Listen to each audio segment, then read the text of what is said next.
We've been celebrating the art of the instrument by repairing violins. We've been playing Luthier by Patron Games.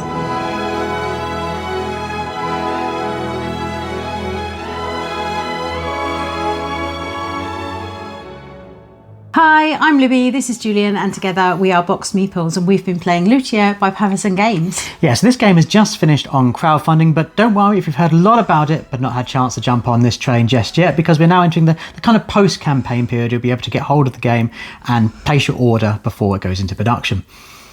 And we're going to tell you the 5 reasons why we think it's a really fabulous game. Now, Patron Games have got a bit of a reputation for producing really kind of top-end production. We saw this, of course, with Distilled, their last game, and we're seeing it with this game, Luthier. But there's a kind of scale of game you can get, because if you want to really devote some money to this game, you can get the magnum opus, which has got everything this masterpiece really does deserve. It even has a musical dice tower that when you put your dice in, cascade, you get a beautiful sound there. I mean, the ultimate amount of elegance you could possibly get from a board game on the table. Now, if that all sounds a bit too much, there's of course the kind of Concerto Deluxe Edition, which has got your recessed boards, it's got your wooden tokens, and kind of what you would expect from kind of a special edition. Yeah, and I really liked all of the tokens that we played. I mean, this is a prototype copy that we're playing with here, but those tokens were great. They had a great feel and a great clank together when you move them together, all those important things. Now, the retail version, which will be released obviously after the crowdfunding campaign is completed, is just cardboard, but that's going to be much, much cheaper. So really there's a kind of a level you can get depending on what you want from Luthier. What's also great is if you manage to kind of get on board before it goes to the retail, you can kind of pick and choose which components you want to kind of make the edition you want. So if you don't want a musical dice tower, you don't have to get that. Maybe you just want to focus on getting realistic resources. But one component I think that everyone needs, whether it's the kind of upgraded version or just the kind of standard retail version, is the conductor's baton. Now, I didn't realise we needed this in our life until I started using it to demonstrate how to play the game, and suddenly you realise just how useful it is to point at components on the board as you're teaching it. The power stick. It's wonderful. Even if you just have the cardboard version, you'll wonder how you live without this. And in fact, teaching the game is made very, very simple for Luthier because it has the full rehearsal mode. Now, we saw this in Distilled, and it's thankfully been repeated here. Now, this is a lot more complicated than Distilled, Patron Games' previous game, but it's kind of a bit daunting sometimes when you see that large rule book and you have someone reading it aloud, trying to absorb it all. I find a better way of learning is by actually starting to do it. And what this game does is you get each assigned a certain amount of cards, dedicated cards. You set up the board in a specific way, and it takes all the players through basically their turn. Now, this will ultimately explain all the mechanics in the game that you actually need. And then if it comes a subsequent round and you're like, oh, how do I do that bit, which I saw you do? Hopefully another player around the table will be able to explain it to you, and you'll really do hit the ground running. So it's not a case of you have to dedicate, 2 hours to learning all the rules and reading it. It's useful if someone has played it before, but if they haven't, you just explain it, read the passages in the book, and it's kind of like a learn to play as you play. So well. I mean, our first play, 4 players, none of us had played it before, so we were all working through that together, and it was just wonderful. So it's elements like that get added into these sort of productions that just really hike it up a level and make it very user friendly.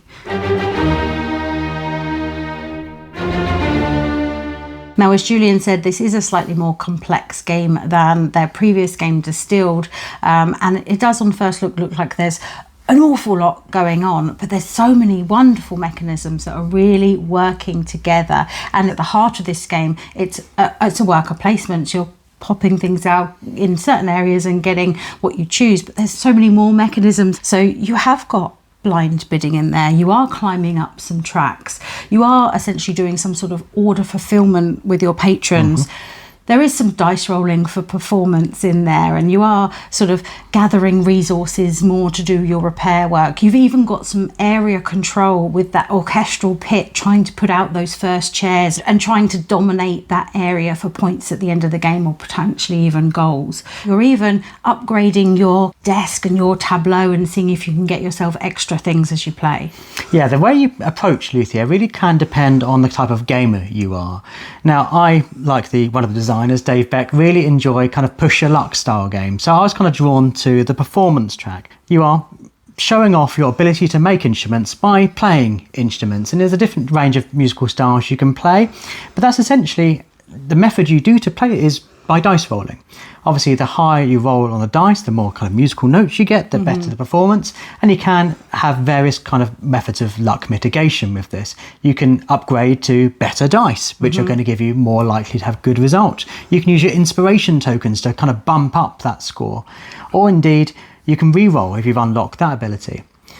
Now, performance is obviously a risky business, as it is in real life, with the theme obviously marrying up with the mechanisms there. But there are other methods that are much less risky. Yeah, in some of our games that we've played, I definitely took that repair track, which is I think it's the slightly more classic Euro style, where you're gaining those resources as you repair those instruments. They're giving you money. You can use the money in the market to get more resources. Hopefully you get a good exchange rate. It's interesting that changes as well, round to round, where you're able to visit the market to get what you need. And so then that cycle continues. You gain the resources, you get the money, you gain the resources, and you can repair and repair and repair. Hopefully you're getting yourself a nice little circuit in there with maybe some upgrades there as well. Like you have the dice upgrades, there's also, you can repair. Varying different things will give you different options there as well. So you can definitely take a lot of different paths in this game. I think the big headline game mechanism in Luthier is the kind of blind worker placement. Now, I'm not saying Abe Bernson and Dave Beck invented blind worker placement. We've seen this in other games, but it does work incredibly well in Luthier. Basically, you start off with 3 family members, maybe 4 if you have that individual family bonus with the asymmetrical powers, and you're placing these out onto a board face down. Now, obviously, you know where you've placed things on the board, but your opponents don't. So have you placed out that 5 worker onto the performance? Or alternatively, are you desperate to get a new patron? You're placing your 5 there. These are all placed face down. Everyone's doing that. So in a 4-player game, there's going to be a lot of tokens on the board. And just because you place the highest token on a location doesn't mean you'll be the one to decide when it actually gets activated. Yeah. The order the sites are activated is actually determined by the turn order. It really is, yeah. On their turn, a player chooses a location and then reveals all of the tokens that have been placed there. Whoever's placed the highest number gets to choose which action they do first. Now, if you want to guarantee you're going to be the first one to do it, you can always lay out apprentices. Each one of those is going to give you a +1. You can only use them once, and once you've allocated them to a certain thing, they are kind of stuck there. So someone might be activating an area you need to come later after you've done some shopping in the market, for example. Yeah, I certainly had some various moments in some of our games where I was hoping to achieve something, but I definitely needed to gain another instrument or gain some more resources to be able to then do the thing that I wanted to do. And so if another player was then going to activate that area first, I'm completely unprepared for that. So you have to plan ahead for that in this game, which is really keeps you on your toes and makes it super interesting. But don't worry if someone's activated a spot far more prematurely than you needed, because there's always a kind of backup. It's not a wasted turn. You'll be able to get some resources or some money by being there. And placing a token out on a certain spot, it be a high token or indeed a token that's bumped up by having the apprentices there, will also give you an extra bonus. You'll get a bonus on top of whatever the space activates. And this is always going to benefit you as a player. It might make things easy to achieve. It might push you up a track. How many tokens have someone placed out on a site? Because you can have more than one token on any given area. So then you can reveal quite quickly, okay, they are doing a lot of performance. Are they going to try and get the global performance benefit? And having that ability to read but not know for sure because everything is hidden, it makes it a very exciting game to play. It really does.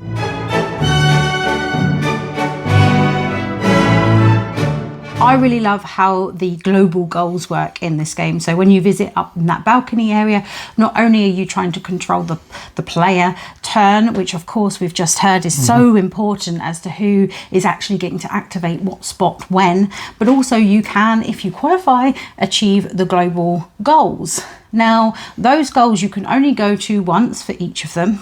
So once you've achieved it, that's you done. But there are various levels of achievement for each of those goals. So there's a real thinking space in terms of, do you head there early, having achieved just 1 or 2 things, getting minimal points, but then you're able to unlock something else, which is basically going to be able to give you a game-long benefit. So things like you can unlock the purple die. So if you're planning on performing a lot, like Julian has in some of our games, having that purple die to roll as well whenever you perform, which potentially giving you another bonus every performance if you roll well. So there's that balance of, should I do this now in order to get that long-term bonus, or do I hold out and have a race with some of my other opponents, try and work out who's going for what goal, and then hope that you get there first and you don't sort of both end up with that same magic number that you need to go up there to get the maximum point one and get blocked out. There's nothing more frustrating than spending, okay, I need to get sort of a number of performances done here, but I know another opponent's doing it first. Are they going to the balcony because they want to secure that, or are they going to hold fire and try and get a bigger number? Again, it's going back to those mind games. They're trying to work out what your opponents are doing. Yeah. And another benefit that would have been really useful if you're kind of doing a lot of repair is just increasing the amount of resources you can hold on your board, because then you can start repairing more and more instruments, and you know that is a two-stage process. So sometimes it does require an awful lot of different resources to be able to achieve. And of course, if you're going down that repair track, you probably have then unlocked the ability to repair two things at once, or maybe finish two things at once. So to have those resources to be able to finish something and repair something and be able to do all these different things in the same round is really essential. Another benefit that you can unlock is patrons. So you can get a VIP or a royal patron and entice them over to, they normally only want maybe one instrument, so they're not as tricky to do as some of the other patrons out there, but once you've managed to achieve them, they can give you some real great bonuses going round to round. So often victory point ones. I know some of them are giving you just automatically 2 victory points at the beginning of every round, and they're not hard to do. So having that bonus go throughout the game can be really key if you've managed to fulfill those global goals early doors. Get one there, get it completed, and then you've got that bonus running throughout. Although I didn't manage to do that in some of our games, I also found it was really handy as an end game, realising that I'm not quite going to be able to piece everything together because I'm one instrument short and it's the wrong type for my patron wants, and kind of my plan hasn't quite worked out. But then you can adapt that plan by bringing in one of these patrons that doesn't ask for quite so much. You might have stuff there ready for them, and it can sort of fix your end game when you realise it's all falling apart, in the same way as it can kickstart your early game. And patrons as a whole are really important in the game, and actually really interesting. So you have the choice of which ones you're going to pick up. You can see immediately what benefits they get from completion. You can see immediately what kind of instruments, what kind of style of music they like, and you can see whether they're actually going to work in that little engine that you're trying to build, and how you're going to gather those into your board. Some of them can be very demanding and they want a lot of things to be done, but they'll be quite beneficial once you finish them. They'll give you a lot of points, and others, as I was saying with those royal ones, they're not as demanding, but you can fit them in that puzzle really well. And what's interesting with all of the patrons is that they can be a little impatient. And each round you're kind of pushing this little gift cycle along, and they're gifting you something lovely. It's great. But they do, as they get slightly less patient with you, those gifts sort of dwindle slightly round to round, and they'll get to a point where they're just bored of waiting. They're just done, and they'll just go off. So timing how you can do it and making everything come together before they get too impatient and leave you, and then you've done all of that hard work to not be able to fulfill that patron, could be devastating. It's not happened to me, luckily, because there are a lot of options to be able to manage that, to push cubes back, to get re-gift different things, to reset all of those bits and bobs. You're choosing which one that you're pushing back and what benefit you're gathering from that at different points in the game. So it's almost like a little mini puzzle of patrons. Of course, you can only have a certain number on your board at any one time, so it's not a big puzzle, but what they're giving you and how you're trying to achieve them in time and get one done here and then set up for the next one is actually really important and a really key point in this game. And of course, these patrons actually drive the area control in that orchestral pit, because of course they like different instruments, they like different types of music, so they are also influencing what you're going to be able to place and where on that sort of area control pit of an orchestra. And when you're finishing an instrument that you've roughed out, you've finished it, you've made it from scratch, then you get first chair and you keep it.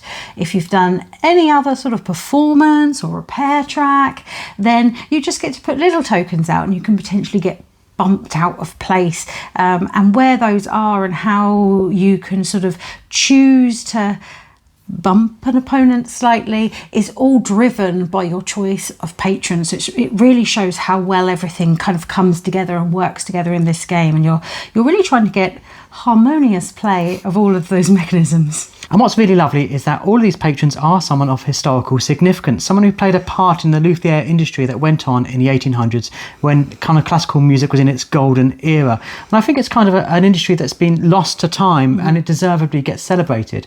And it's wonderful that it's been celebrated in such an elaborate manner with 100 individual Vincent Dutrait pieces of artwork here, really showcasing such a significant part of musical history. Yes, yeah, it's a really beautiful game.